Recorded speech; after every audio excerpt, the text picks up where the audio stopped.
Class 7-এ থাকতে জাফর ইকবালের জলমানব বইটি পড়েছিলাম।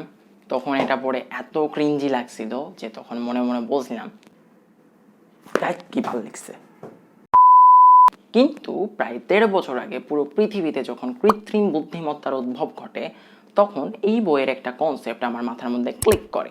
এই দেড় অবস্থা আমি জানি বেসিক্যালি গল্পটাতে দু ধরনের মানব জাতির কথা উল্লেখ করা হয়েছে। এক হচ্ছে জলমানব আর দুই হচ্ছে স্থলমানব। মূলত জলবায়ু পরিবর্তনের ফলে পুরো পৃথিবী যখন সমুদ্রের পানিতে ডুবে যাচ্ছিল, তখনও পৃথিবীর কিছু স্থল অংশ বাকি থাকে এবং কিছু ভাসমান দ্বীপের সৃষ্টি হয়। ফলে মানবজাতি দুভাগে বিভক্ত হয়ে কিছু জলে আর কিছু স্থলে বাস করা শুরু করে, অ্যান্ড সেখান থেকে জলমানবদের উদ্ভব ঘটে। এই জন্যই বলি গাছ লাগান, পরিবেশ বাঁচান। উফ, কি গরম পড়ছে, গাছ লাগান না কেন, তাহলে তো ডুইবা যাবেন একদিন। কিন্তু বইয়ের 116 নং পৃষ্ঠায় একটি বাক্যে উল্লেখ করা হয়েছে যে জীবনের কাছাকাছি জ্ঞানই হচ্ছে সত্যিকারের জ্ঞান। অর্থাৎ আপনি ভার্চুয়াল লাইফ বা এআই দ্বারা আপনার জীবনকে যতই প্রভাবিত করেন না কেন, যতই মুঠোফোনের যান্ত্রিক নিয়ম আপনাকে আনন্দ দিক না কেন, সত্যিকারের জ্ঞান অর্জন করতে চাইলে আপনাকে বাস্তবে ফেরত আসতে হবে, কারণ বাস্তবতাই জীবনের সব।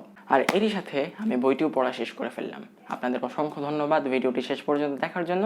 আর এরকম ইন্টারেস্টিং মজার বুক রিভিউ দেখতে আমার পেজটাকে ফলো করতে পারেন অথবা ইউটিউব চ্যানেল সাবস্ক্রাইব করতে পারেন। দেখা হচ্ছে পরবর্তী ভিডিওতে। বইটা আসলেই ফালতু।